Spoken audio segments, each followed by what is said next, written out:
how about the Eddie Wolf howl here? Anybody want to take a crack at that? Gordo, you're up.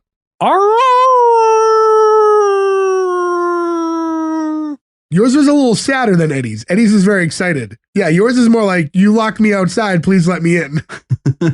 Gordo's scratching at the door. That's the best I can do.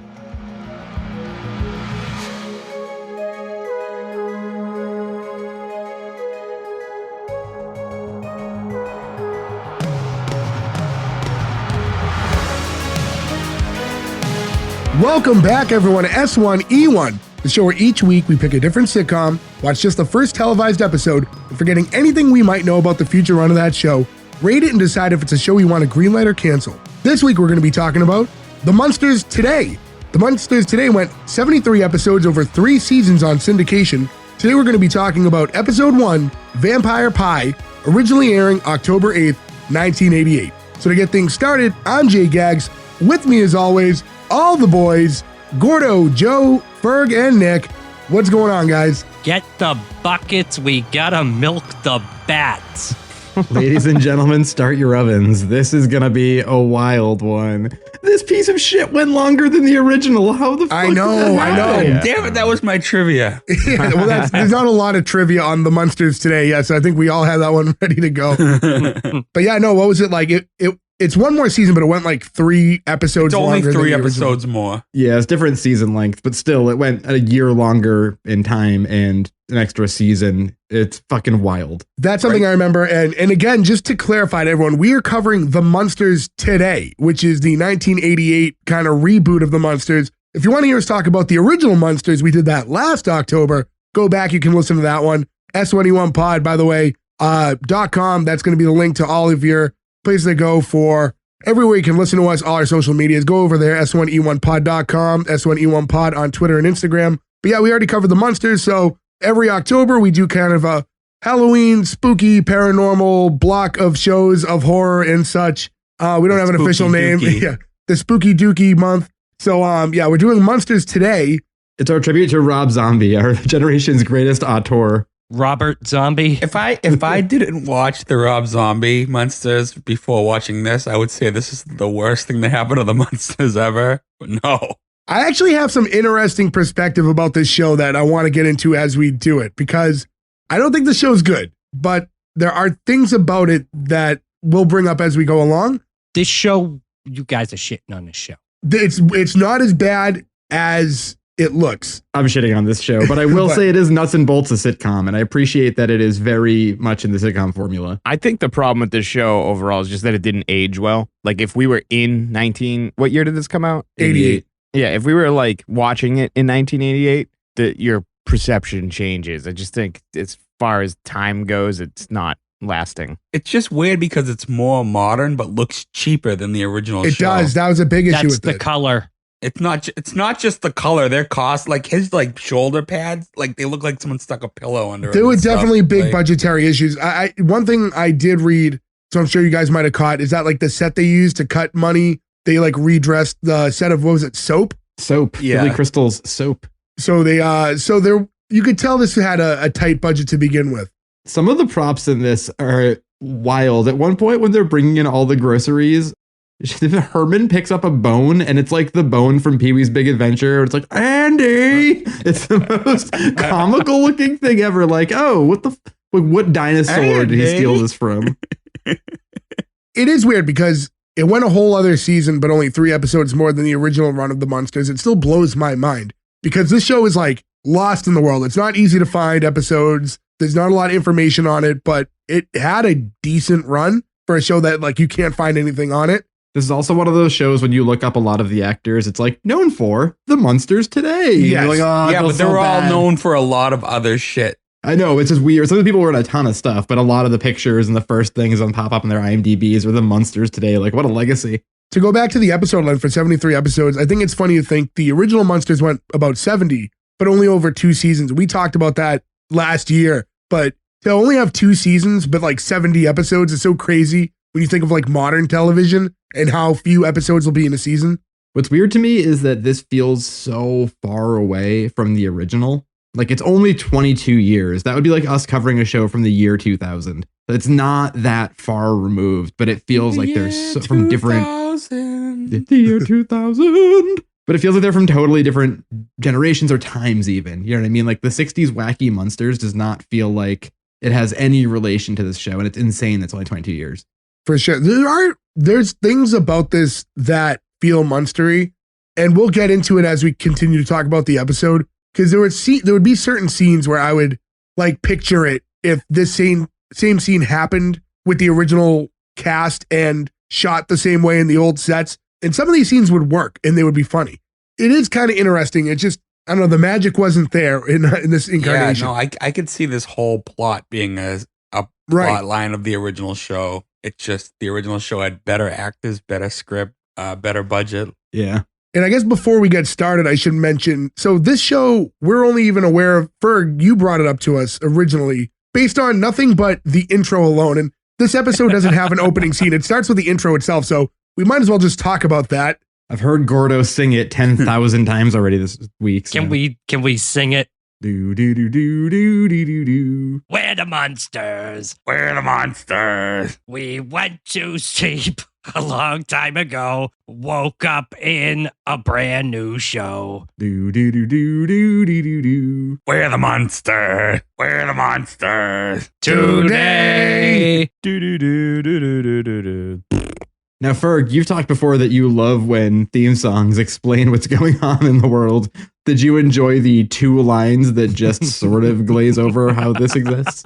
You know what? The theme song doesn't bother me. I love that it exists. It's when they're like on like the stairs and they're just like waving their arms wildly. I'm just like, what the fuck? A It's couple also things. like you just don't expect the vocals at all because it goes so long. It comes out of nowhere. Like you're like, Yeah. okay, it's like a semi-modern version of the original theme, and then the words kick in, and it's just like, what? Like, not. I wonder if we should actually play it because like I joked around, but like it really is that bad. Like I don't even know how to even describe it. I think we're better off just sharing it on social media. Yeah. It's also only like, I don't know, 28 seconds long or something. So it's probably not. No, the whole video is 54 seconds long, but the actual Well, that's the problem, is that the vocals is maybe 5 seconds long. So they play what feels like an entire intro and then out of nowhere decide to throw lyrics in last minute. They just all get so wild about the like today part, which really makes it. It's like the Toga 2000 thing. Like when you have to reference that you're doing something different, you know, like calling anything the new or today or reboot or whatever, it's doomed to fail. I didn't like the fourth wall break in the one lyric of the song. I didn't like the acknowledgement that it's a show, like in it. I don't know. It, like for some reason, I like that didn't work for me at all. It's weird because there's an unaired pilot, and well, I'm sure we'll talk about that. That does the whole plot of the pilot is explaining what happened. We can't find that anywhere. That was shot in black and white, I believe, too. Just in the past, when they come to the future, Yeah. Oh, okay, it becomes okay. color. A Wizard of Oz situation. Right, but I wonder if in that pilot they're like breaking the fourth wall and that being like, you remember us, we're this television show and we're talking into the camera about it, or if it's just like people will figure it out, don't say too much. And then we get to like the actual intro of the show, the first scene, and you see Herman pushing Lily around like while she's standing on a ladder because she's dusting, and he's having issues with getting her in the proper direction. And the first thing we hear from Herman is left and right. Those are 2 directions. I always get confused. I hate his voice. The I know voice there's only- bothers me. I know there's only one Fred Gwynn, and but this guy's just, he doesn't, it's like he's never seen the original Munsters. He doesn't even try to do a Herman voice. I think he's trying to do his own voice, though. I think he's trying to do his own thing. That's my problem with it, though, because in this show, it's supposed to be the same Munsters 20 years later. That's a good call. So they should be trying to do mirror Yeah, images. if it was a complete reimagination or reboot situation, then, whatever, you'll be fine. Yeah. So like looking at everything right away, it's not the same Herman. And I had a couple main issues with this show, and this is one of them. And yes, again, Ferg, you nailed it. Like, you're not going to be able to find an actor that's going to portray him exactly the same because he was such a unique character to begin with. But to play it so completely different with that almost like New Yorkie accent just threw me right away. So I'm like, this isn't the same. This isn't Herman Munster to me. So I keep thinking like if someone else played Herman and they put a little more money into the show, it wouldn't have been that bad. Because my big thing was, as much as I'm not enjoying most of this, I have to like separate myself from me enjoying the original run of the show, right? I have to acknowledge that Grandpa's not going to look the same. Herman's not going to look the same. And then if you get over that and that the set's different because it's 20 years later and all these, how's the writing? How's the structure? And a lot of that seemed okay. But right off the bat, Herman, oh, I don't know my left from right. Those are the hardest. Like, it's like this, that's not even the same character. It's not even remotely the same character. But also, like, the original Munsters aired like 60 years ago. We are all way past the demographic for that. And how many times, even since we've done this podcast, have we done a Fred Gwynn impression? Every one of us has done it. That's because of our main accent, though. You don't want to go down that road right there. You can't get that from here, huh? But still, we could do if somebody said be Herman Munster, we would all try to be. Did you guys Fred Gwynn. talk about how he's from Boston? He is a Boston guy, yeah. Yeah. Oh, this Herman? Yeah, this actor. Oh, okay. John Shuck. So no offense, John Shuck. Yeah, You're sorry. from Boston. From MASH? He's also in Demon Knight. He's also the chief of detectives for like a couple seasons of Law & Order SVU, which is where I weirdly know him from. And then I had another issue too, is the house itself. We talk budget, and you look at this, and like the original house they lived in was actually a very nice house in the original Munsters. It was just a little spooky and it was dark, right? This one just looks like a dusty crack house. Because they went to sleep a long time ago and woke up in a brand new show. But now it looks like they live in an apartment. It doesn't like look like a big house. Yeah, the house looks smaller for sure. Like it doesn't look as big as the other set, but the dustiness I give to Gordo, and that's why they're dusting. Like they're like all of a sudden they woke up and they're like, but oh, they the were house is a shining the mess now. cobwebs. Now, what I want to know is how does Marilyn re-enroll in school? How does Eddie? All of her records would show that she is like in her 40s at this point. Like her birth certificate, her everything. She has to go to high school. She technically is. This could be actually statutory rape if she goes all the way with this dude, because she's technically an older woman. Why you gotta go there? I mean, yeah, it's a fun perspective. Yeah. That's a fun I don't know. I'm fact. sorry, but it's this is what I bring. Didn't you miss me last week? COVID will not break my brain. You should be sorry. No, I mean, I think that in all honesty, a lot of your problems, like with the way that it looks, comes down to it not being in black and white. We did not see the original Munsters, and I hate to keep bringing it up, in color. We did through the movies and stuff. We did get to But see that how was it a looks. movie. We're talking about the TV Even the show. original pilot's available in color now. I guarantee you the house looked probably different than it does. That Yeah, we it'll look remember. different, but this, like, you can tell the budget is not there. Like, it's a completely different situation. But I think that a lot of what hinders it and you can't mask. You can mask it a little better in black and white, is what I'm saying, than you can in color. What hinders it is it's a reuse thing where they just threw a bunch of cobwebs on it, where the other one was designed to be a haunted house. Yeah, like that's acceptable for the pilot episode, but this isn't the pilot. This is the actual first episode of the show. And that's how they wanted to continue to do it. This is having a Batmobile that somebody created and then putting like fins on your Honda CRV and being like, no, it's a Batmobile. It's not the same because it's not the same intent. And Joe, you just mentioned Marilyn a second ago. This is when we first meet her too. And she walks in saying how she's in love and how this boy Dustin cooked her goose. And Grandpa's like, well, that doesn't sound very good. No, in cooking class. And Herman starts to laugh. He's like, what kind of boy knows how to cook? And Marilyn says that he comes from a family of gourmets. I'm going to be honest, I'm sure that's probably correct. I've never heard gourmet used that way. I've heard that before. And it threw me at first when I heard it. It's an older term. What threw me more was that we just come from a time where schools had no money, and the idea of everybody cooking a goose in a class in school is just so far from the tater tots that we were given. You know what I mean? Yeah. Like we didn't have any cooking classes like that in high school. No, we did, actually. I cooked a lot of good stuff in cooking class. You actually had a hook. Where was I? They got rid of it like our senior year. I purposely was going to take as many of those types of classes my senior year to lighten the load. And then our high school was in severe budget problems our senior year. So most of those classes were gone. So you couldn't take home ec and cooking and stuff. Yeah. Graphic design class. I was in cooking right before that. So that semester was pretty awesome. For like the first 4 hours of every day, I was in cooking and then graphic design. Well, my brain is broken officially. I did not remember that we even had cooking class. Yeah. Did you ever make a goose? We did not make a goose. No. Okay. They caught a fucking duck back in the back parking lot, though. Cooked that up good. We'll get to the ducks. Yeah, Don't you there'll be some wait. ducks to talk about later. We find out that Dustin, the guy that Marilyn likes, his mother is a chef, and she also judges cooking contests. And Herman keeps talking about how he likes things the way that they were. I don't know. It's like, it's not the fact that it's like a sexist thing, but it was more, I don't know if they were trying to like, well, 20 years ago, it was less typical for a man to cook. But even if that's what they were aiming for, it just didn't feel like Herman's voice. Like that didn't come off as something that he would have ever said before. It doesn't seem tonally Herman. Yeah. But even like Marilyn, she grew up back then too. So shouldn't she have the same ideas like a man cooking? What? Yeah, that's the thing. Marilyn's character is completely 80s. She's not someone who went to sleep for 20 years, and like came back and is out of place. Yeah, she fell asleep as a teenager in 1966 and then woke up as a teenager and she's like, bodacious. Yeah. Like, I don't think so, lady. Radical. Yeah. I always preferred cowabunga. I made a funny. No, this show made no funnies. Don't you even dare. Radical. The actress that plays her is going to be on a show that I plan on choosing somewhere down the line called What a Dummy. Ooh. Oh, I thought you were going to say Life Goes On. I was like, I don't think we No. can cover that show on this podcast. What a Dummy is creepy as fuck. You guys are in for a treat. Is that next Halloween or? No, because it's not creepy on purpose. Oh, okay, great. Oh, I'm intrigued.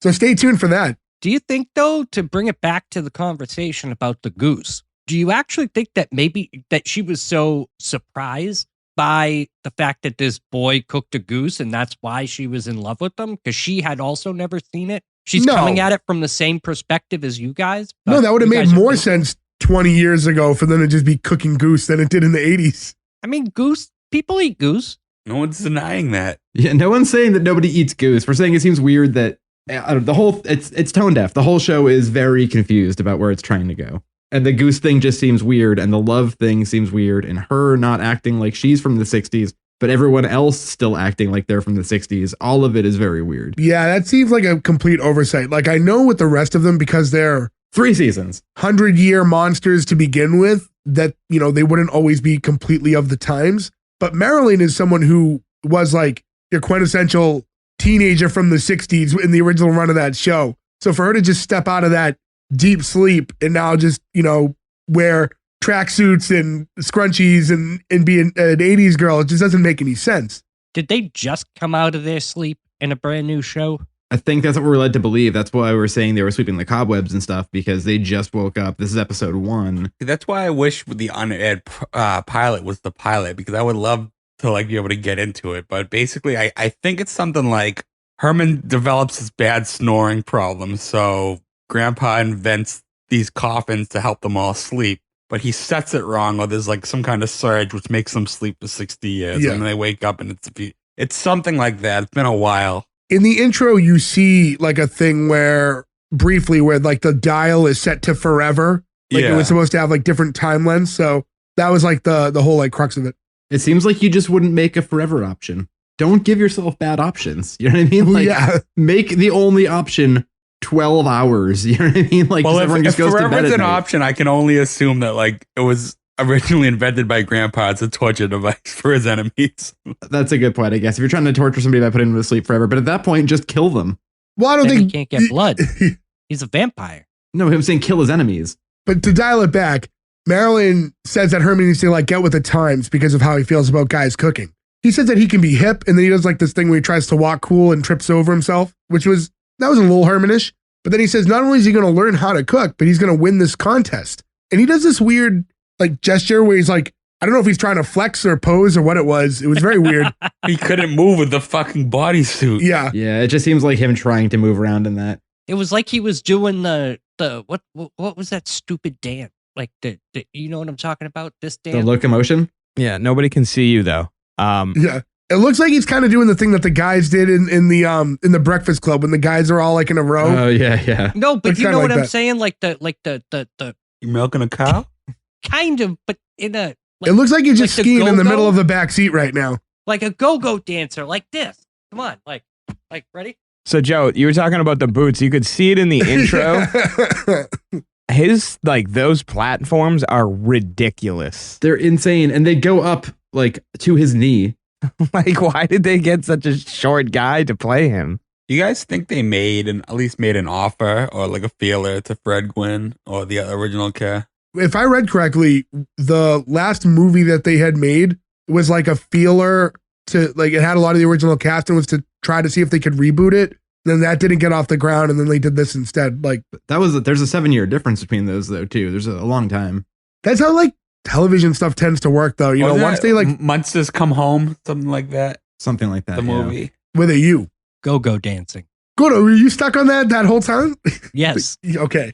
But anyways, to dial back. So we get to this next scene and now they're in the kitchen. And the kitchen bothered me, I think, even more than the living room because it literally just looks like an abandoned apartment. It doesn't, I don't know. It just looks terrible. The set's awful for me. You know what was weird about the kitchen scene for me was that big monster that she's petting. Spot. Yeah. Spot. It looked CGI and real at the same time. I was going to say that. I'm not sure which it Couldn't is. tell which one it was. I think it was a big fluffy tail. Like I'm with Ferg on this one. I did not get any CGI. It looked like somebody like just put the ass of a Barney costume out of a closet door. No. That's definitely what it was. And I don't mean that the thing itself was CG, like computer generated. I think it was filmed in a different location and they superimposed it over. superimposed it exactly. Over that spot. That seems like something that would cost money. Yeah. It looked bad. It didn't look good either way. I mean, that's a callback to like the original show. I can't remember how much it. the original show, you only saw the stairs eyes, would open right? and you'd see the eyes, sometimes the nose and some smoke, but you never actually saw Spot. But then they later on get like a Motley Crue concert level of fire shooting out of the stairs. You're like, what are you people doing? They're like, all right, we have this amount of budget. The fire scene sounds cool. It's going to cost 98% of our budget. Yeah.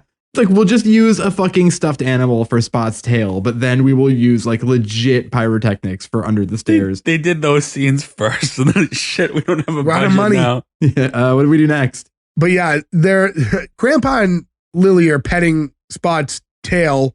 She has just a big long broom that she's using. She's brushing him with the broom. Yeah. Wacky. Yeah. And Herman starts walking in with like some bags of groceries. And he's never been to a supermarket before because it is fairly a new concept at this point in time. And he starts by bragging about all these bargains he got, like the tops of carrots and Wish he chicken pulled out feet. actual Carrot Top. You make that joke. That guy, if Carrot Top wanted to, he's got the budget to have made this show a lot better. Chairman of the board. There was a lot of, he's not aware of the world today, right? So he thinks it's great to just get the leafy green part of carrots and chicken's feet. The chicken feet looked genuinely gnarly. Like, I just did not like seeing that when he pulled them out. It looked pretty gross. And Grandpa says, like, why don't you just give up on this idea of cooking? He's like, give up? I'm half baked already. Waka waka. Womp womp. Not, I'll tell you, it'll come up later. I pegged what I thought was the worst joke of this whole thing. Well, there's plenty of them.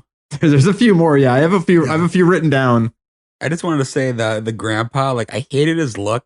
He can't help not looking like Al, obviously, but he was probably one of the best characters on the whole show at acting like grandpa. Like, I was like, wow, he nails it. He does nail it. Overall, the acting wasn't bad. Like, I don't think any of them did a bad job. I do. Herman. Necessarily.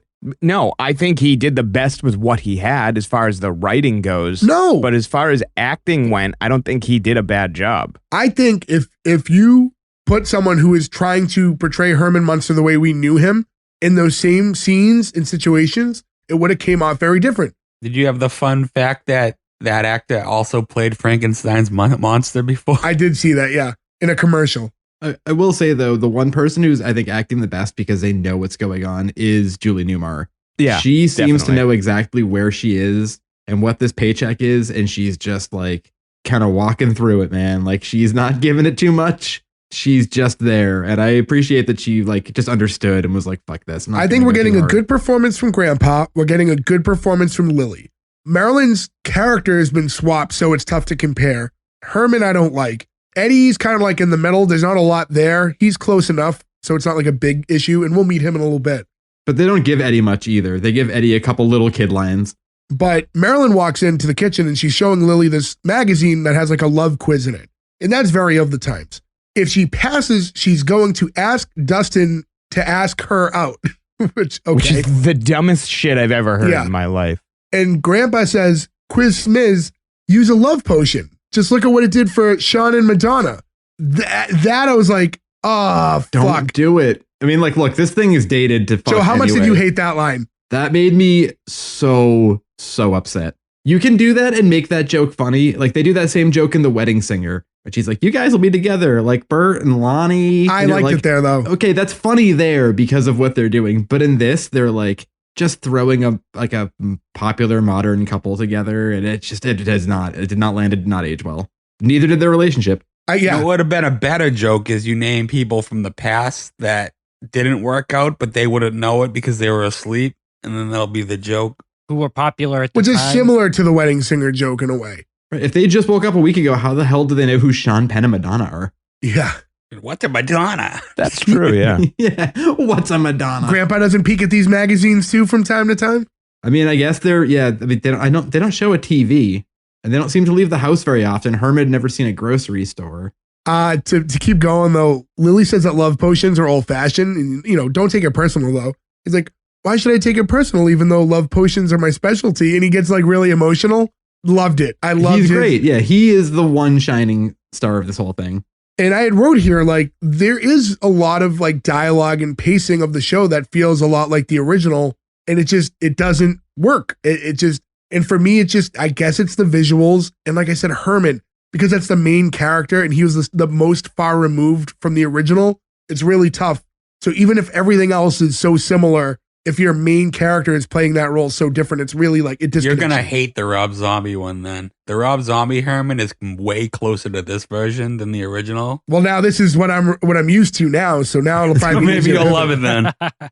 And I have not seen the new Rob Zombie movie, but my assumption is that the only thing that I won't hate is Grandpa. Again, it's the only shining part of that too. What, Lily wasn't good? Lily's not good at anything, aka Cherry Moon Zombie.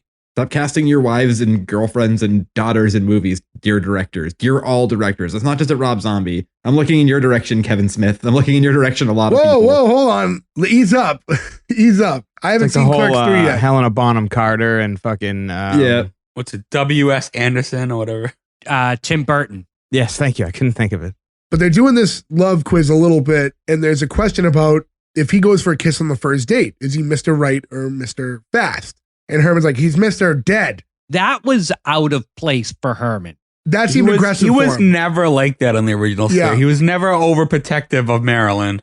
But not even that. It was just his relationship with Marilyn. He was never super protective of her. He actually wanted her to find somebody, but he was never like, "Hey, back off, buddy." Like, But I also feel like Herman didn't understand her dating. Like he was almost aloof about Marilyn and boyfriends and stuff in the original show. He was never to a point where he was risking threatening violence towards a teenager. This is very like why I oughta, like simple type dialogue. Also, he shouldn't be like that. His niece is, I'm guessing if I have to do the math right, 37 years old. I'm pretty sure she can find the right guy. Also, it just seems in this verse, the original Munsters, I feel like she's treated like a niece. In this, she's treated like a daughter. No, I think they treated her well. Yeah. Okay. No, because I look back to when we did that pilot, and it was like, you got to come and meet us and all that. There was a lot of treating her as if she was their own.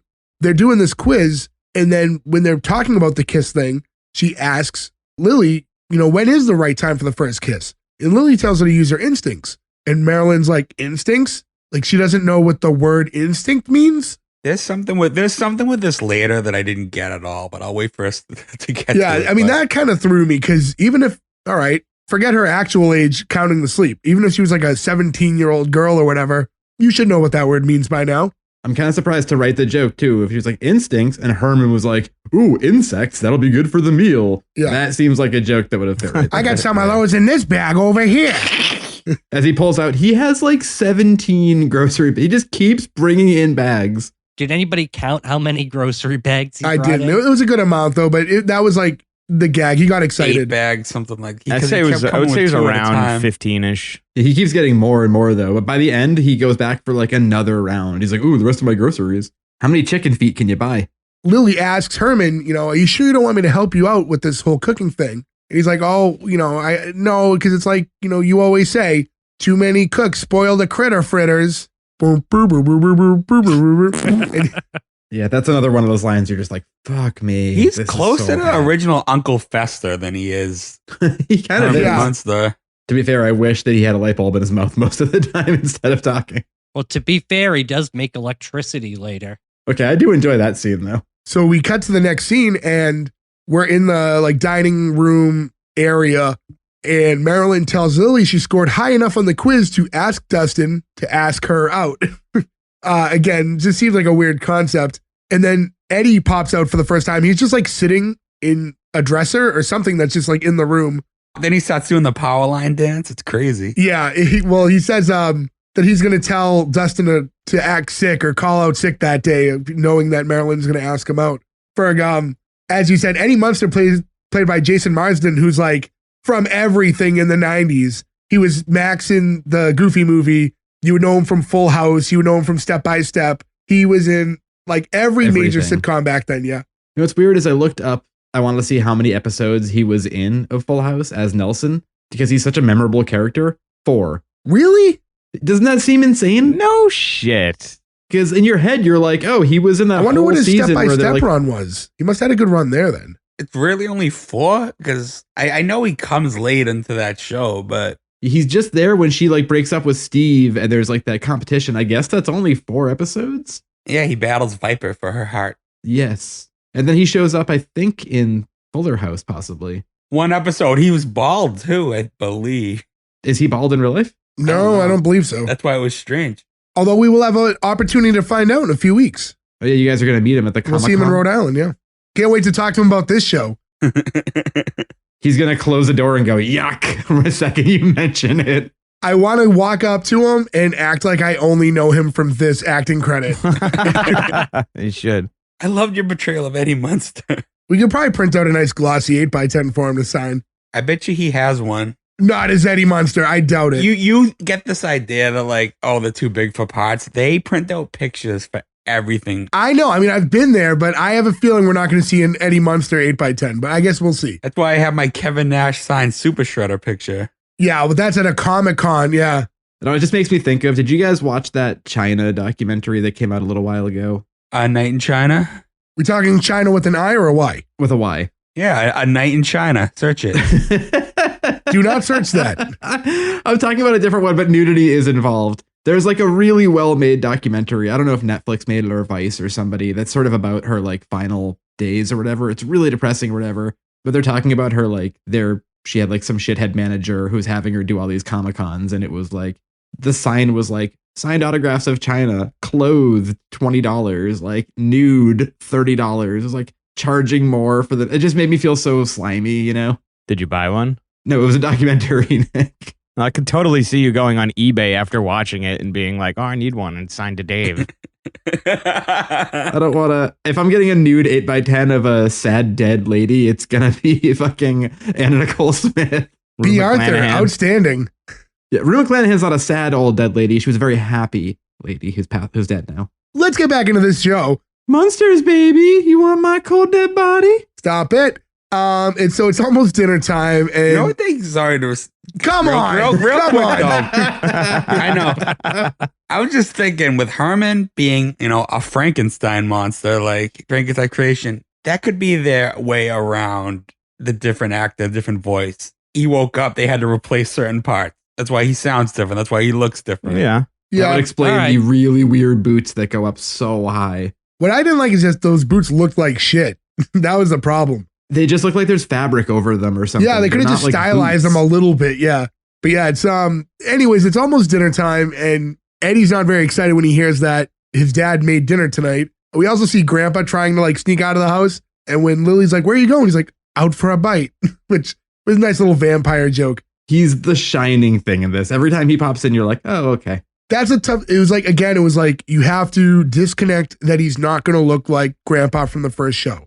Yeah, but I feel like he's the only one that watched the original show and took notes because he acts like Grandpa. Right, yeah. Nobody else really acts like their previous character. This guy, too, the actor who plays him, his name is Howard Morton. I looked him up. He's one of those dudes who's been in like 8 billion TV shows, too. So, like, There's probably a chance he even crossed paths with Al Lewis or something at one point. You know what I mean? Like these dudes worked for so long and did so many varied things. Lily says that they have agreed to support his, as she said, like culinary endeavor. She didn't say like culinary. She said it very strange. I don't know if that like triggered any of your ears.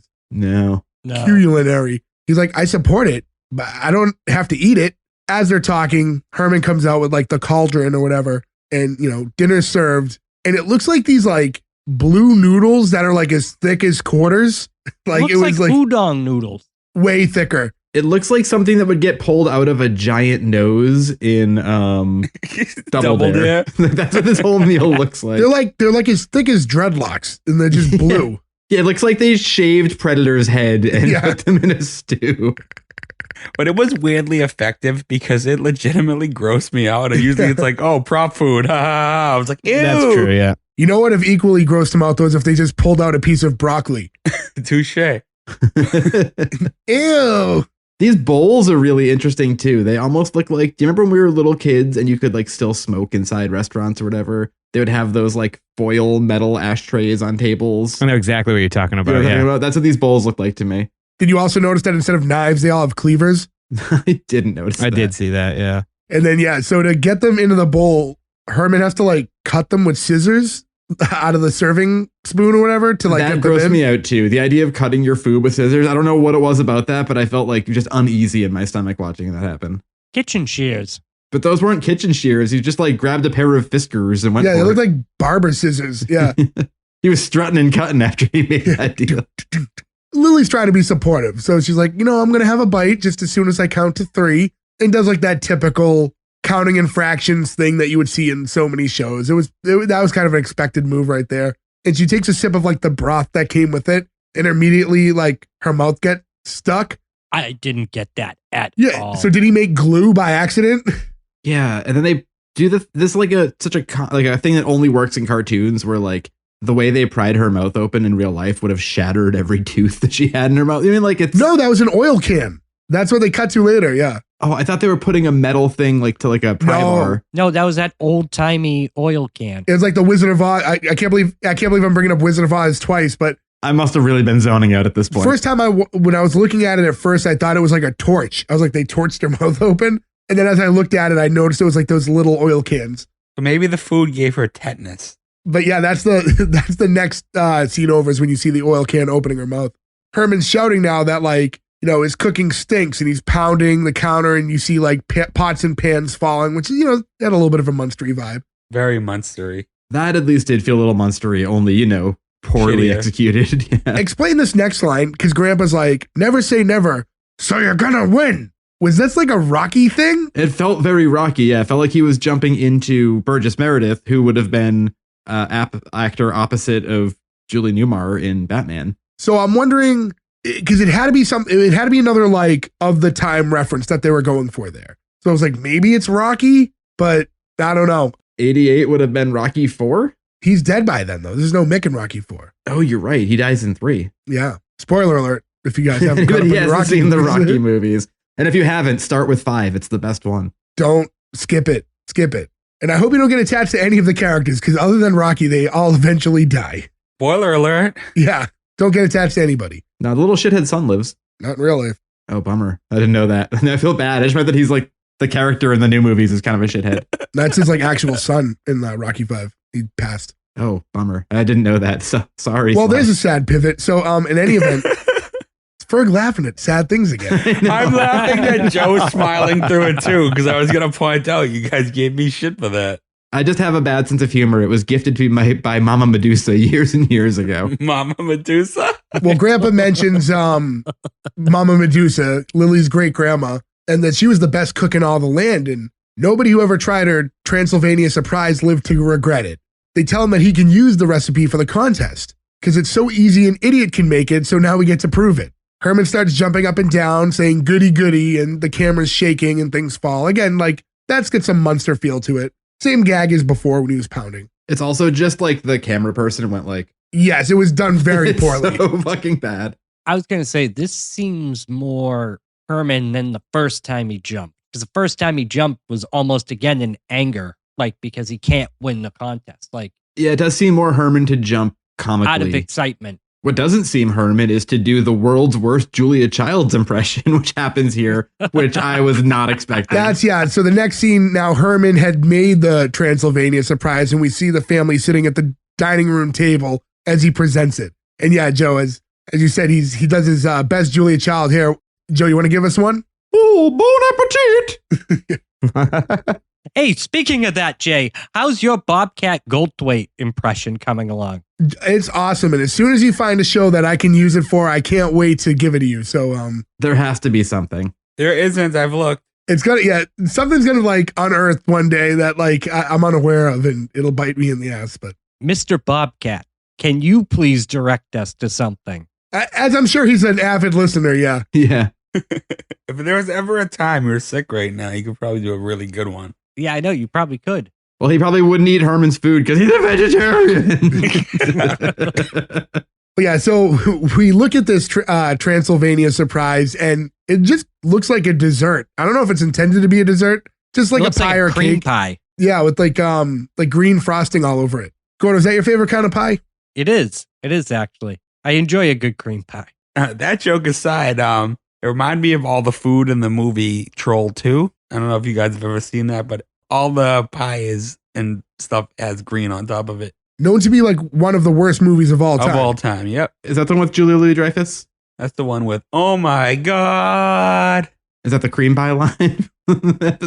Yes. I will say, though, in this scene, two things. One, I'm glad he did a Julia Childs impersonation because doing an Italian lady accent ages a lot better than if he was to do like some of the other popular cooks at the time. Like if he did a Yan Can Cook impression or something, this shit would not fly now. But also the glasses floating in the air is a practical effect that works and looks really good compared to almost every other effect in this episode. Yeah, it's like, the gag is that they're drinking bat milk. So every time they pour the milk into the glass, it starts to like levitate. Fly away. You have to keep grabbing it to bring it down. And I thought that was funny. And again, like, it's funny in a show that's Munsters, we have to pick apart the moments that feel Munsters, but this was one of them. How about the Eddie Wolf howl here? Anybody want to take a crack at that?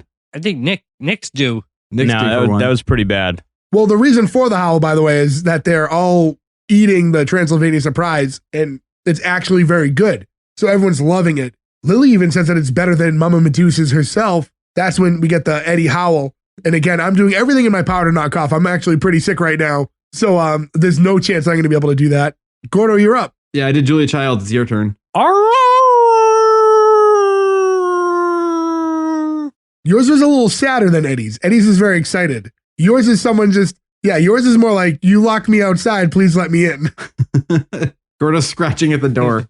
That's the best I can do. I'm sorry, I speak fluent werewolf.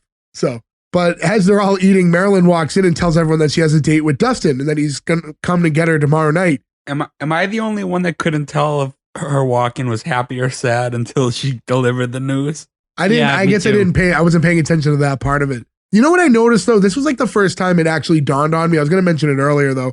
This was like when I first realized, forget the fact that Marilyn is now an 80s kid instead of a 60s kid for no explained reason. But the whole gag of the original show is that everyone, including her, thinks she's ugly, but she's actually very pretty. Yeah.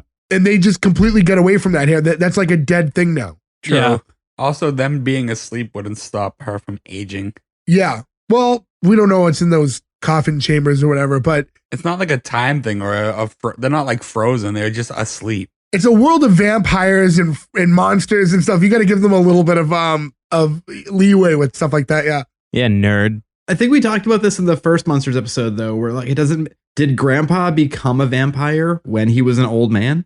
Well, no, yeah. I guess he would have had to have, yeah. Yeah, you stop aging as a vampire when you become one. So he got bit as like an 80-year-old man. I think because he became a good vampire, he stopped feeding. And because he's not feeding, he doesn't have eternal youth anymore. Okay, I guess in vampire lore. Yes, for a good flex on that one. But what about Lily? Lily is his daughter. Did he bite his daughter, or do two vampires give birth to no? But that's vampire? Is that his daughter? I remember. Yeah, we talked about that in the first Munsters show. Yeah, it doesn't make sense that a Frankenstein's monster and a Bride of Frankenstein gave birth to a werewolf, or that her dad is a vampire, or that their niece is a human. None of it makes sense. You gotta I don't know. Apparently, his mother's a Medusa, His mother's a Medusa also, which is she always a statue? a Gorgon. Yeah. Gorgon. Is that like Greek mythology? Yeah, Medusa's Greek mythology. Greek and Roman mythology are basically the same exact stories with just different names to the characters, though. So I can never remember.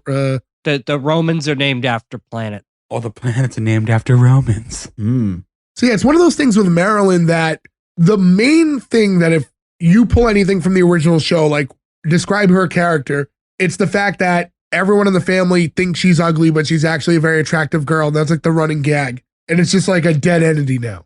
I wonder if that's like a modern of the times. They didn't want to have the daughter. Nope, that would be if they did it now, I guess not that's in the true. 80s. Yeah. Not in the 80s. I don't know, but I also noticed like people like they're creeped out by them, but they don't have the old reaction of running in fast motion away from them when they see them. I was waiting for a fast motion shot. We didn't get any of them. And that's the best part of the Munsters. But I guess in this world though, too, now that we're 20 years later, like so much has happened and so much has changed. Where like people, like you had like hair metal dudes, right? Who were, and like all these like people in costumes and stuff all the time, or like, It's the 80s. People just think it's rad. yeah, people just be like, they're dressed cool. But all right, so they went through all of the 60s. Like people already know from this town that they exist. Like it's not the first time that they're seeing. That's true too. Yeah, it's the same universe. Yeah. Yeah. And 20 years isn't that long. Like I said earlier, 20 years ago was 2002. Yeah, exactly. So you'd be like, oh, you remember that creepy Frankenstein that walked around town? You'd Like- fucking remember that guy, yeah. Oh, yeah, I remember that guy. He won the costume contest. Hey, take off your mask there, buddy. Got a flat head there, fella. But yeah, if this was 50 years later and they were like, oh, everybody in the neighborhood is like dead or moved away, you'd be like, oh, it makes sense that nobody is weirded out by this. But there was just an empty house for 20 years, and then the inhabitants of that house just magically reappeared without aging a day 20 years later. That's noticeable. Maybe the young moved away and the old died. All of them? Like, I still go by the school records. She would have been in the same high school 20 years ago. So she stopped school one day as like a sophomore. 20 years later, she comes back as a sophomore. Some of those teachers are still going to be there. Her records are still going to be there. no, I think if you submit a proof of coma report, usually it's fine. You can re-enroll in the same grade. Like it's strange. Waka, waka, waka. It's like, I'm getting like deadpan as if I'm telling an actual fact. Like, oh. Well, how about for fun, we all go back to high school for a week. Let's see if they'll let us in. You imagine that shit now. You're like, I want to re-enlist. They're like, do you have a gun or are you a predator? No, get the fuck away from this building. But she's not our Get out of our age. school, Joe, you pervert. Come on, Joe. You peaked in high school. You were a prom king. That's true. It's all been downhill from there. They won't. Jay will get arrested on site for beating a teacher back in the day. Anyway, so we find out that this is also the day of the cooking contest. So they won't be around when Dustin goes to pick her up.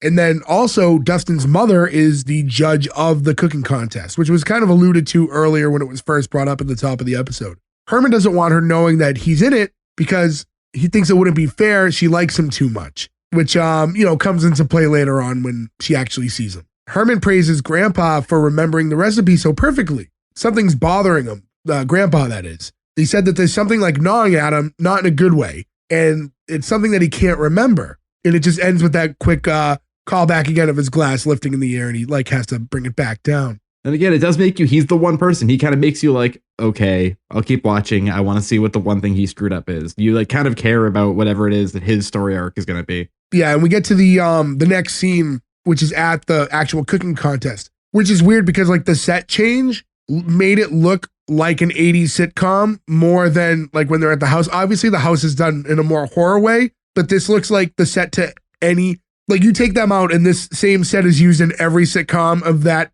era. Like you could easily see like everyone from Fresh Prince in there for like a class or something too. You know, it's just Right. that stereotypical set. This scene was like a warm bath. Like I was like, oh, we're in an 80s sitcom now. I'm so happy. And we're in an 80s sitcom at a weird, unrealistic event. Like it's so perfect, right? This is also the first time I realized how much you love a warm bath.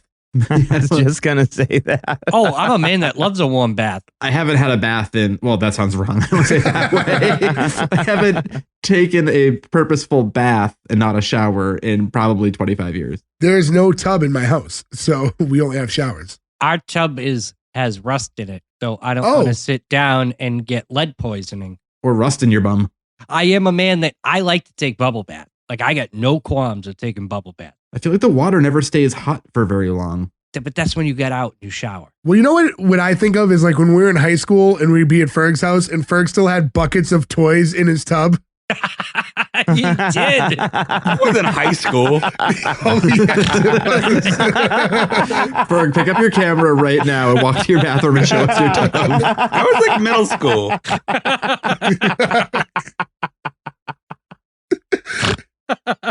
Oh no, Stone Cold, what are you doing in here? They were Power Rangers. Yeah. Ferg's always had an interesting relationship with his bathtub because as he got rid of the toys so he could sleep and puke in there when he drank as an older man. Just the pink Power Rangers left to keep him company when he's throwing up. Ferg, if you were to take a rough guess, how many times would you say you've woken up in your tub? At least 5. 5 from being drunk. Probably more from just falling asleep in there. That's not good. That's dangerous. Don't take baths, dude. You have to buy him a snorkel. Now that is a sitcom thing. If I can see us going, anybody seen Ferg? And you open the door and he's asleep with a snorkel in the tub. Can that be the back of the Fergberg t-shirt? Can that be like your state flag? As we come into the scene now, we're in their cooking contest here, the Mockingbird Heights cooking contest. This is where I noticed, and it's insane. The crowd, the actual audience here is laughing so there's hard. a particular part. I'm going to bring it up in a second. There's one part when they actually get going that they're like dying. I'll bring that up in a minute. It sounds like the crowd from like the Arsenio Hall show or something. Like it is so overwhelming. I think that might just trying to nod to the original show. No, I think they're just trying to convince you it's funny. I think it's definitely the woman who later on, or it's somebody who later on went and married the person who went like, woo, for when Tim Allen took his shirt off. Like they were kindred spirits who found each other. Because when they start doing the egg breaking stuff, there is one person who like can't fucking handle it and is laughing so hard. That whole cooking scene, you're right. It's just like one person that this is the funniest fucking thing that they have ever seen. Well, that would have been me. When we start the scene in general, though, when we meet Dee Dee, who's Dustin's mom, and she's addressing all the contestants in the contest, sans Herman, he's not there yet. Did you guys notice that it's like women of all kind of like varied ages, all like middle aged to older though. But then there's just one ferociously old man who's part of the contest. Did you guys notice that? It's the Six Flags guy who's taking a break and making dinner. The contest as it stands before Herman, there's 5 women and then like one 80-something-year-old man who's part of the contest. And it was very distracting to me. But she has them all get seated and she like gets up to the podium and she's starting to speak. And that's when we see the Munsters walk in and Herman's got like a chef hat and like a very feminine apron on, which was kind of funny. I thought that was a little funny. I did get a laugh out of. There's a couple laughs in this scene for me, to be honest with you. The eggs got a laugh. The apron got a laugh. The plug into his neck. The plug got a laugh for me. Gordo, you've had jobs as a chef. How many times have you plugged things into your neck? Yeah. I was gonna say, have you ever been there where anybody actually wears like a Chef Boyardee type hat? Ironically, yes. I've been in. It was him. I actually do have a couple of pictures with me in one, I believe, somewhere. Or I have like a shortened one. There are some people who do it. There is a specific French name for it, but if you're like, I guess, really, really old school, you would wear it. But it's kind of, people don't do that anymore. They either wear like the straight like skull cap or more of like a smaller pillbox cap, right? Like a chef pillbox. Yeah. Like I have a pillbox hat. That's just comfortable. But or you get like the paper hats, like when you think of like French chef. Called a toque. I don't know if I'm pronouncing it. Toque. I would say toque sounds right. To my uneducated ear, it does. You wear your toque while you open the cloche. Toque all the time when I. One toque over the line. Yes. Anyway. Yeah. Moving forward. That bit didn't work. Yeah. Anyway. Waka waka. Yeah. Dee Dee says to herself when she sees Herman, like, it's that family again. I'm freaking. I liked her. I don't know why. I do She too. made me laugh. She gets a little over the top later on, but she's fun over the top. She doesn't like Herman as much as he thinks, clearly. But she doesn't run from him. No. She thanks almost all of them for being there today. And then Herman wonders why everyone's staring at him. Lily suspects that they're probably just jealous of his chef's hat. That was pretty Munsters. Again, like that was kind of like old school. I mean, him dressed in the outfit he's wearing is very of the actual original show. Yeah. He looks like strawberry shortcake. That's like the kind of apron, yeah. So she announces that the contestant's going to start with the first 3 because there's like 5 or 6 of them, right? 6. And 1, 2, and 3 have to head up first, Herman being number 2. And now they're going to head up to this counter and they're going to start cooking. And until this moment, I'm like, I just thought they were going to bring the dish. They have to actually prepare it.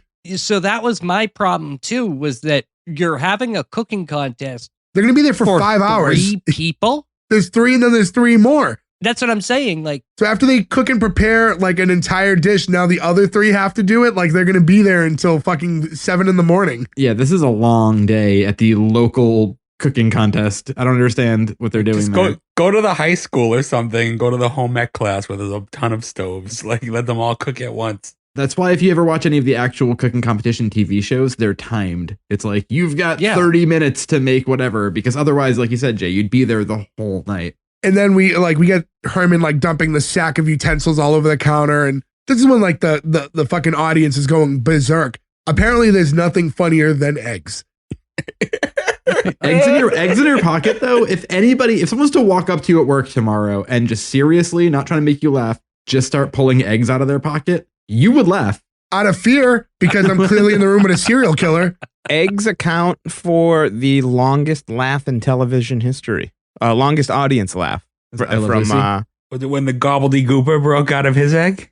No. No one was laughing at that. It was an I Love Lucy episode where she hit I forget the circumstance, but she hid a bunch of eggs in her blouse, and then Ricky decided to start dancing with her and like swung her in, and they all broke. And the audience laughed for like a solid 90 seconds for some reason.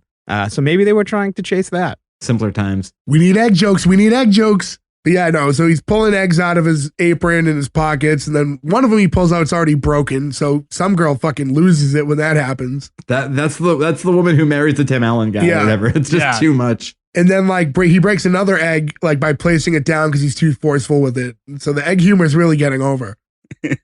He's cooking and you're getting like all these reaction shots of people watching him because I'll say this. I did find it funny when he used like a baster to suck up the egg and then put it in the blender. This whole scene is good physical comedy. It was. And he does that and then he throws the eggshells in there anyways. So he could have just put the whole eggs in the blender them to up begin with with. the cleaver. So it was a fun little shot of him like prepping and doing all this stuff. This is again. It was like the only life this episode had. Like it actually felt entertaining. I could see this again being replicated. This could have easily been the original Munsters show doing this scene. It's this set. I feel like that cheaply dressed, poorly done house set like casts a pall on the whole episode. And it's like Wizard of Oz, like mentioned earlier. It's like they walk into this other set for the cooking contest and like it goes back into color and becomes like a funny sitcom for 4 minutes. It's so weird. Maybe part of it is, and correct me if I'm wrong, but he doesn't speak at all. There is that. You're not getting like, where are all my eggs at? Getting the physical comedy out of him, which is kind of like, I'm hard boiled now. Yeah, this is much more like a silent, like a Charlie Chaplin type wacky comedy, and he doesn't have his weird voice, so you really enjoy it. That's a good point, Nick. And and it does end with as he tries to turn the blender on, as you guys mentioned, there's no power, so he just puts it on the bolt in his neck, and everything's working just fine. And then he goes, "Oh, you might want to get started," and then puts it on his neck. Yeah, he's looking at one of the other contestants who's kind of looking at him in horror. Yeah, this also does feel like the kind of thing that Bobcat Goldthwait would have done as Zed in the Police Academy movies too. Plug it against his neck. But it would have worked somehow, yeah. We cut back to the Munsters' house where Marilyn's on her date with Dustin, and he's just trying to fuck in the living room. Yeah, because he's got that cougar. He's got that 37-year-old lady in there, and he's a high school boy. And she doesn't want to kiss him because she's trying to listen to her instincts. Again, because she doesn't completely understand what that word means.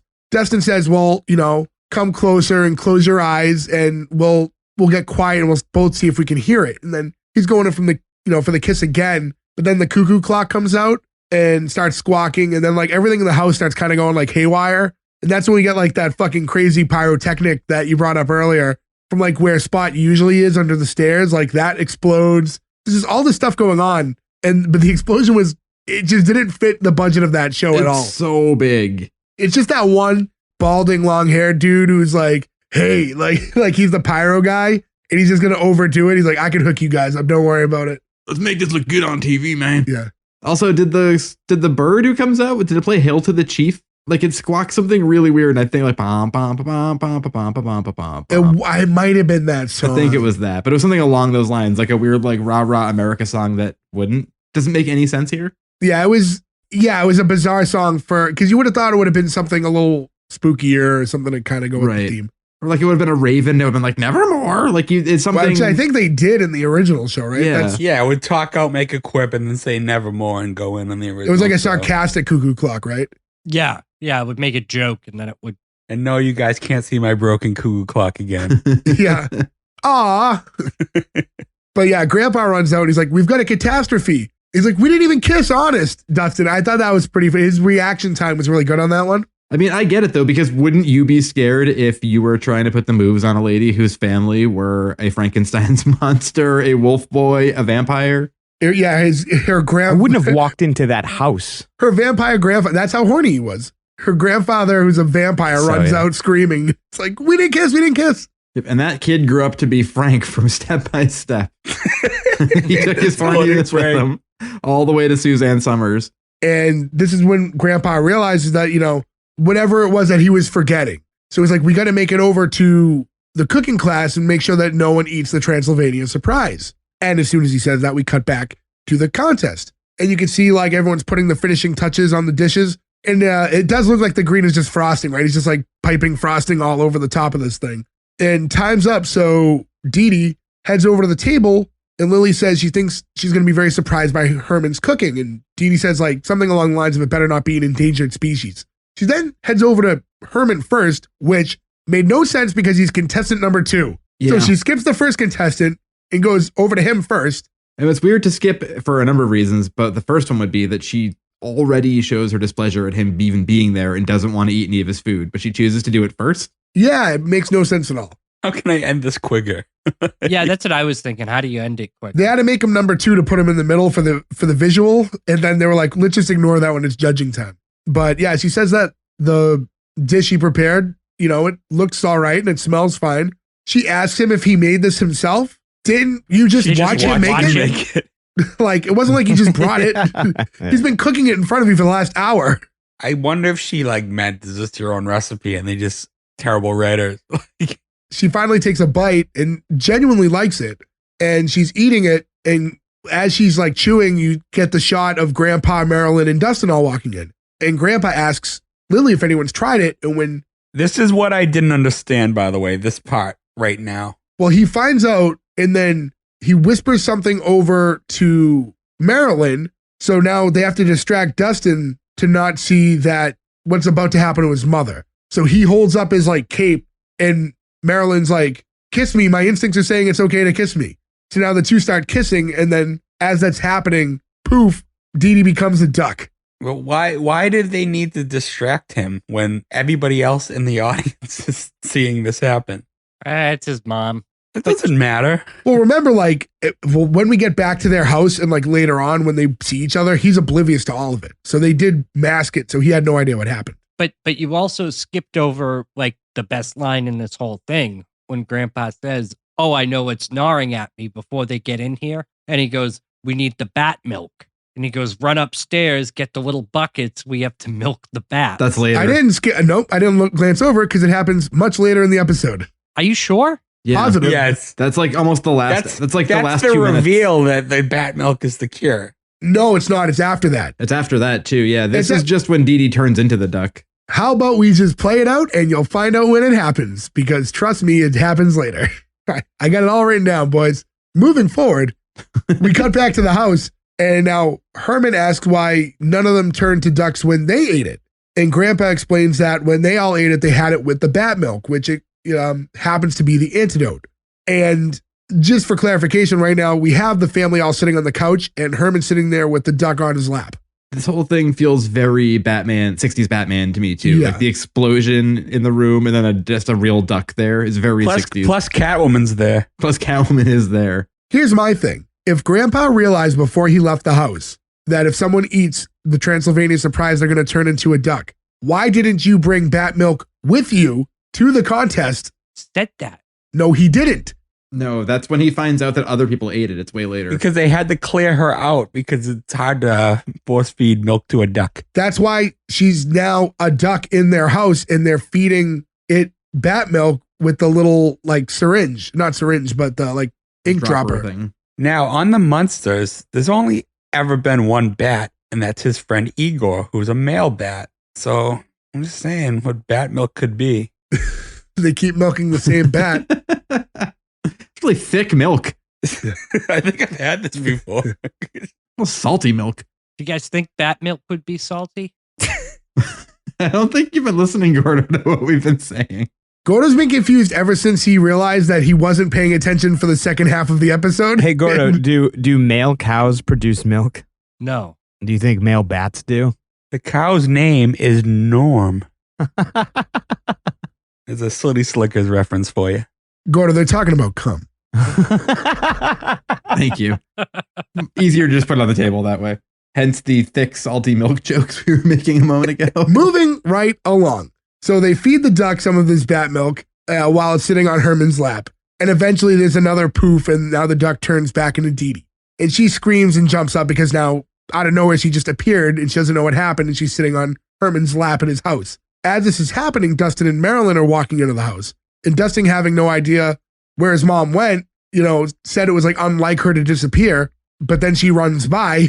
I didn't get that she wouldn't have any recollection of being a duck. Well, she doesn't. She doesn't. He asks, what she's doing there, and she says she has no idea, and all that she remembers is having the incredible urge to fly south, which that is the worst joke in the episode. That's the worst joke I've ever written down too, yeah. No. By far. That's a pretty bad one. That's so bad.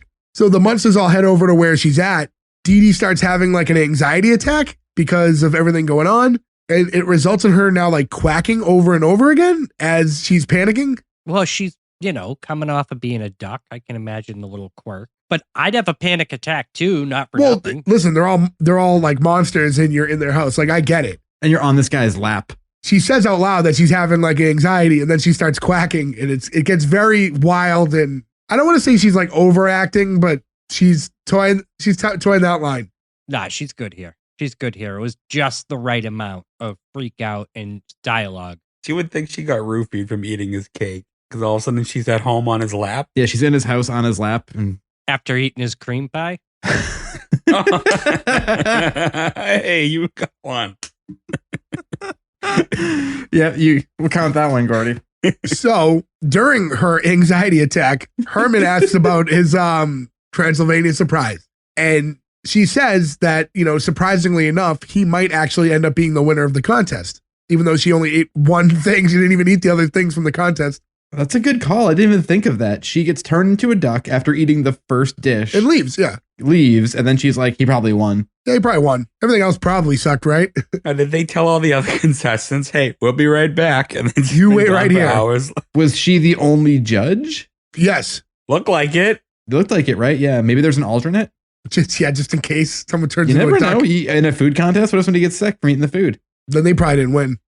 Well, I mean, first of all, that person loses. She's running out and she's trying to head back over there, and Herman offers to give her a ride in his hearse. He says, you can even sit in the front if you'd like.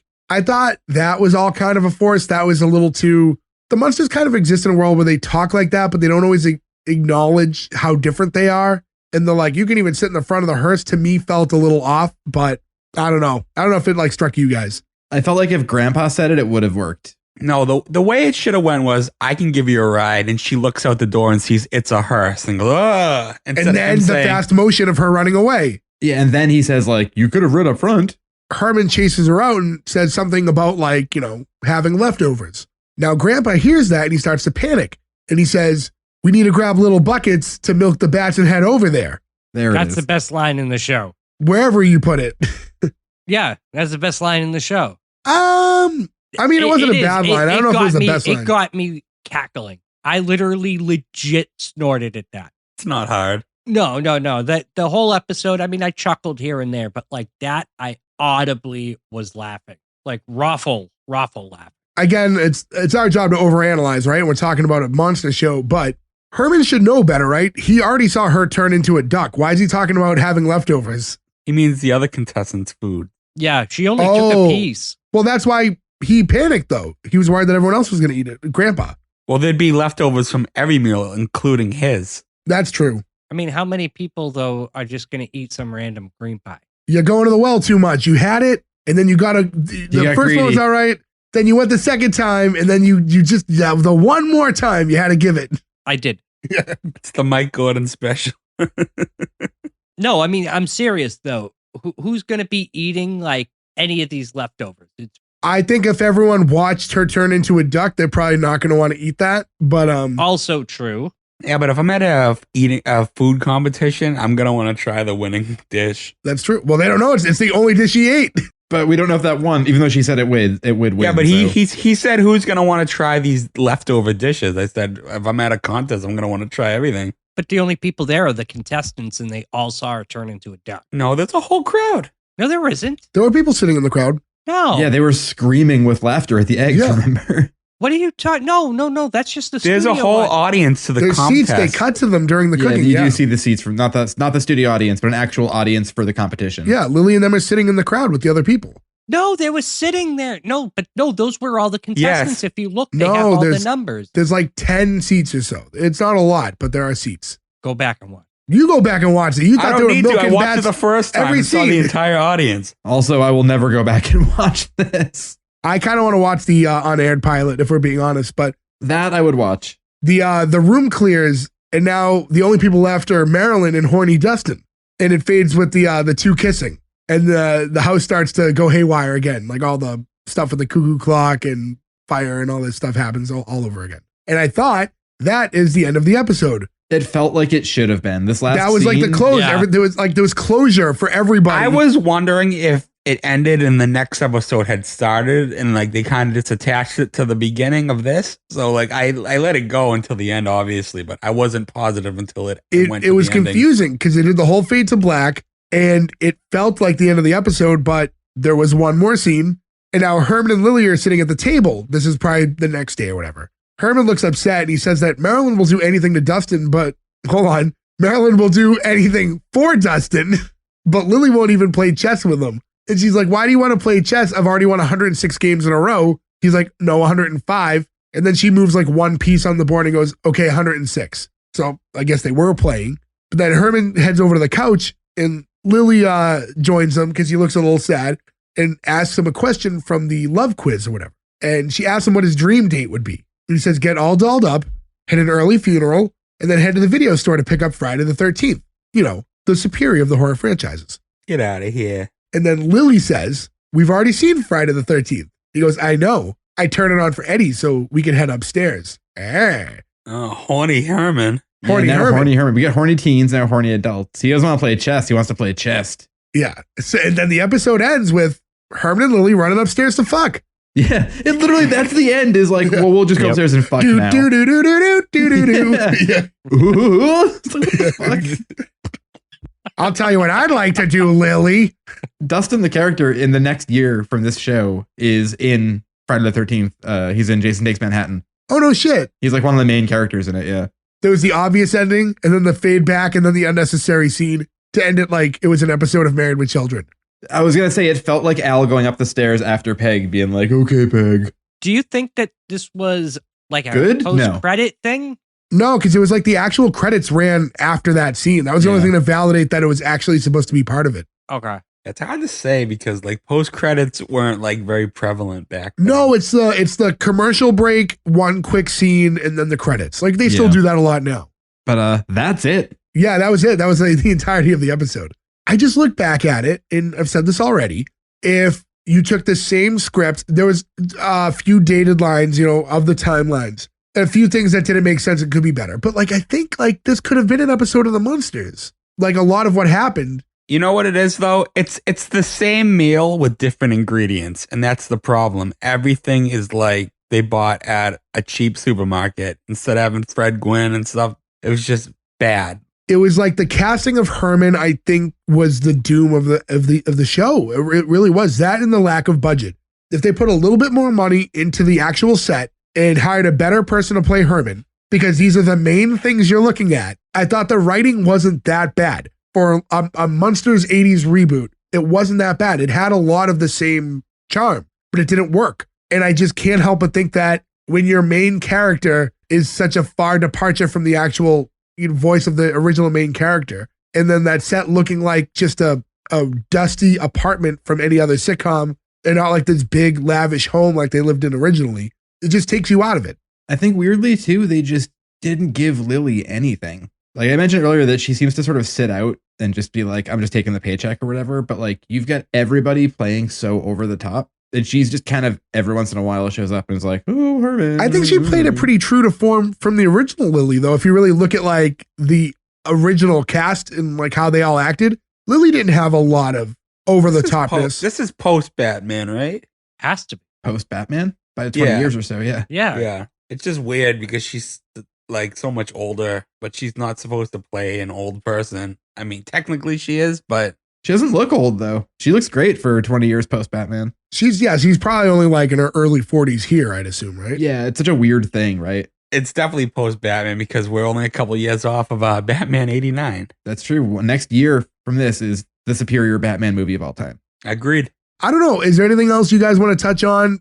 I did think it was like an interesting, I don't like the show, but it's not as bad as I expected when I watched it with like an analytical eye and I was like comparing it. I don't know. There was elements to it that it surprised me a little bit in some spots. This wasn't as bad as you guys made it out to be. Look, I don't think it was the worst show in the world or anything like that, but this is a huge example of why I'm so mad at every streaming network right now. Just put it on there. I think we went pretty easy on this show, but you act like we fucking hammered it, Gordo. We were actually kind of nice. No, yeah, we weren't. I mean, listen, there's episodes that if you can go back, other episodes we've covered that we annihilate the show from top to bottom. I think we were pretty fair with this one. Okay. All right. I'll give you guys that. But I mean, just the general tone. I guess you guys are right because you guys are giving it the compliment. You guys are balancing it. Okay. Like I was saying a second ago, like I would honestly watch this if it was on Peacock. NBC owns it. It's a TV show with 3 seasons. It would cost them $0 to put it on their platform. Why don't they? We say this for a lot of these shows you can't find anywhere. Well, it's free content for you for a service where you either charge people money or you make money off of commercials. So why wouldn't you just put as much stuff that you own as possible up there? Because nobody gets paid for streaming rights. That's not the issue. There's no music rights here. No, what the issue is that how many server spaces do they have that can legitimately house this? And then think about, are you going to use that precious real estate to house the Munsters Today? I think they've got server farms for days, and to have the bandwidth to be able to do live sports and stuff like Amazon and Peacock do, I think that they've got the space to put a ton of this stuff on. Or like I said, we used to say it all the time about like the WWE network, that they should have charged different tiers for different things, right? If these networks were like, look, it's an extra package for $5 a month more, you get the 70s and 80s package, and we're going to put a ton of these shows on here, I'd buy it right away. So you would pay $5 to watch the Munsters Today. Not specifically just this, but I get what Joe's saying. No, it's a good idea. I would. There's so many shows that like are just forgotten in time period, right? So like shows like this that we're covering, we're looking for Halloween type shows, right? And the Munsters is such an iconic franchise that when you even Google the original show, it'll show you all the spin-offs and reboots and things that happen with it. But think of like all the other programs of the same era that are just gone, that no one thinks of, that like you can't find them online. There was a show, I'll tell you guys off air at some point, that I've been like, I want to make my pick, but I cannot find it. So I can't pick the show because I cannot find the episode anywhere so we can cover it. I've got one too I wanted to ask you to look for the same thing. And it's one of those things where it was a show in the late 90s, early 2000s with like a big comedian in it. You know what I mean? Like, and just like the Bless His House, doesn't last very long and then it's just forgotten about. But it's probably pretty funny and it would be interesting to watch. And, I wish somebody would just be able to figure out how to get it so we could watch that stuff, or even make it. I don't care if you put it up for purchase. How about that? Then it's not taking up a ton of space on your streaming server farms. I would buy some of these shows seasons for $5 or $10 to actually see a lot of the stuff we've talked about that I'm interested in. And it seems insane that people wouldn't just try to monetize on their content. It'd be an interesting concept is like if you paid $5 and they sent you like a digital blind box, like something like the Munsters Today and whatever. That'd be. I think the problem with that though is if they're like, here's one episode of a bunch of shows, then you're gonna want. If you like the show, then you still want to watch more of them. I'll give you a season. Or if there's a season involved, I'm in. Some of these shows are like 6 episodes long. This one actually has 73, but 6 episodes of a half-hour sitcom, 22 minutes. That's like less than a movie. It's not that much. Not that Some much of these time. like mid-season replacement shows got killed after like 4 episodes and only produced 5 or 6 total anyway, right? So yeah, it's at 20 minutes with no commercials, you're like such little actual time invested. But would be interesting to see.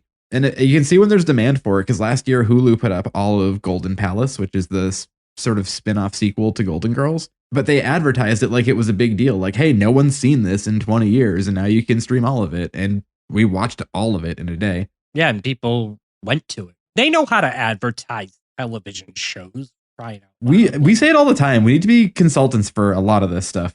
I will sell my soul for very little money. I think that'll be the outcome, right? Like when this, like years down the road when we're done doing this show, like it's going to get unearthed by someone and they go, these guys have some good ideas, and we're going to all be 70 and by then out of touch with the world. Yeah, we will not be helpful at that point. Yeah, we're going to be like, we need to add more old sitcoms to streaming. Like, we download to your brain now. What are you talking about, old man? Well, luckily for us, we've got so much space in all of our brains that we can put lots of seasons of shows in there and it shouldn't affect too much. Yeah, I get a lot of extra hard drive that's completely empty. We've covered it. We talked pretty good length for a show that's pretty forgotten in time. And ultimately, I think we were just hoping that you guys clicked thinking it was the regular Munsters and then got hooked in and kept listening. Or you were hoping for some people to rant about how bad I assume the Rob Zombie movie is. I can tell you, no matter how bad you assume, it's worse. I can't wait to see it now. I still got to watch it. Yeah, me too. When does it come out? Is it coming? Is it out yet? It's out. It's out. Or maybe this weekend. The original intent, by the way, was actually to peel it back to you guys. We wanted to line this up with the release of that show. And then there were some issues. We had to kind of move some things around. Also, by the time that Munsters movie finally came out, nobody fucking cared anymore. And it's gotten like, even the people who hate it, it's like everyone's indifferent now. Like there's not a lot of talk. So it's already forgotten about and it just came out. It's People have moved on. So us wanting to leech on to the teat of that movie was a failed endeavor. But no, I'm glad we covered it. This is an interesting thing to look back on, the Munsters being so iconic and kind of see a different spin on it. But yeah, so there's really nothing left to do, guys. Let's get into the green letter cancel. Nick, I'm going to start with you. We did bash it a little more than it needed. It tried. But this show did the one thing that I cannot deal with, and I was bored the whole time. I really struggled to maintain connection with watching it. Never mind, thinking about it while I'm watching it for the podcast. But like, it was just, really just void of any real entertainment sans the actual cooking scene, which I did like, but it was a microscopic part of the episode. It's a 21-minute episode, felt like it was 41 minutes. The characters just, most of them missed. And I just had zero desire I didn't want to finish this episode, never mind watching another one. So this is a hard cancel for me. Ferg. This one's tough.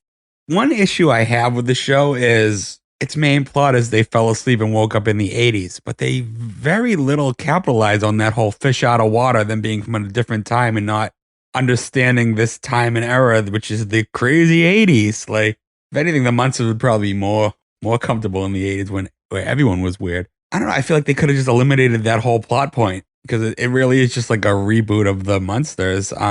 The Herman bothered me a lot, but as we discussed, like I could see this being an episode of the original show, which I did pass. I'm going to lean towards greenlighting, believe it or not, because I passed the original show and I want to see more. And that's always my go-to is, do I want to see more Butts? Yes, do I want to see more butts? It's weirdness factor. I want to see if they up their game. I want to see more. I love the stupid theme song, as stupid as it is. And yeah, so green light, on to the next. Joe. I didn't even think of it, Ferg, but you just raised the best point that why make such a big deal of them being now all of a sudden in the 80s and then not doing anything with that? It's so weird. Like, I would have respected this more if Herman came in on a skateboard, you know what I mean? Or he was wearing a rat t-shirt or something weird stuff he could have done, or been like, somebody pass me the Jolt Cola. Like, give me something to make me feel like it's the 80s, and at least I know you're taking the reach for that. So that's really interesting. No surprise here. This is not going to be a green light. This is not a very good show, but it was half a good show because I really feel like it reminded me of, I don't know if you guys have seen Kevin Can Fuck Himself, the sitcom Not that's yet. on now. Yeah. You know, half the conceit of this show is that it's very, very dark, and then it's like a traditional sitcom. And that's what this episode felt like to me. And the house was just dark and dreary and not very funny, and just I didn't enjoy it. And the second they walked into an actual brightly lit 80s sitcom premise, I was totally in. And I laughed and I enjoyed that whole half of the episode. And if other episodes are like that, I bet I would enjoy that too. But I can't pass something on half of it being warm and fuzzy sitcom. It was not very good. There's no way it's not a green light.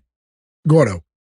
I think that you guys, I can see your point as to how it is a bad show, but it wasn't a bad show. It actually wasn't. It was written just like what you needed to be there was there. The writing was there. The feel was there. Sure, some of the characters were a little off, but like the foundation of the show felt like a Munsters plot. It felt like Munsters writing. The characters were close enough for government work. It's not that bad. It's not that bad. And I have that stupid song stuck in my head. And I have for like a month, like, what was it, a year since Ferg? You're going to greenlight this on the song alone. And you're going to say it's not the song, but I know it's on the song alone. I greenlit it and it wasn't on the song. I believe that you're not doing it for the song. I do not believe that Gordo's not doing it for the song. No, I actually did not mind this. There were a few spots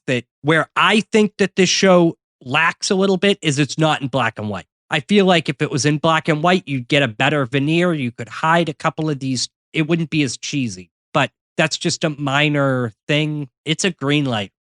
All right. So as far as the song goes, we've been joking about it for a year. I've also had times where the Mentos song was stuck in my head. I don't want to watch a sitcom about Mentos. Says the guy who loves the cavemen sitcom, though. Great show, which you I feel like greenlit, if 4 Mentos were living in the city trying to make a go of it, you'd probably watch the sitcom.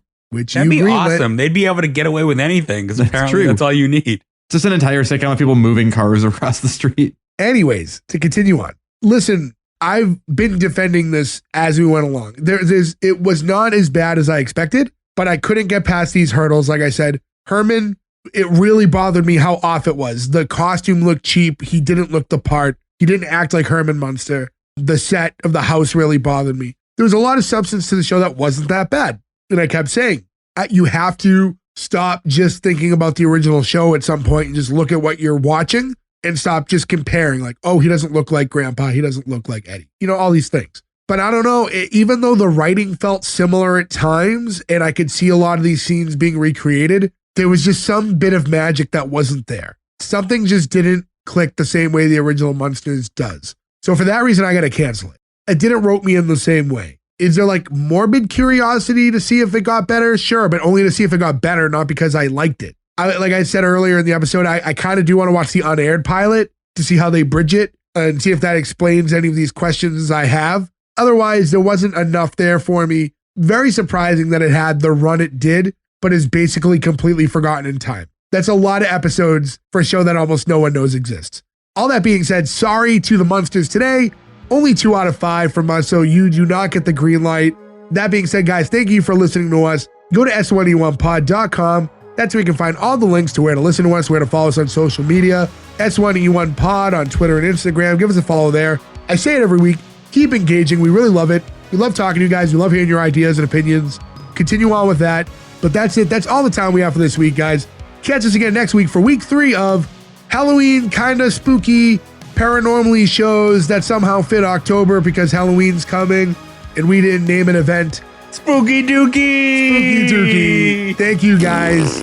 Goodbye. I think we got the best theme song. We're the monster Today.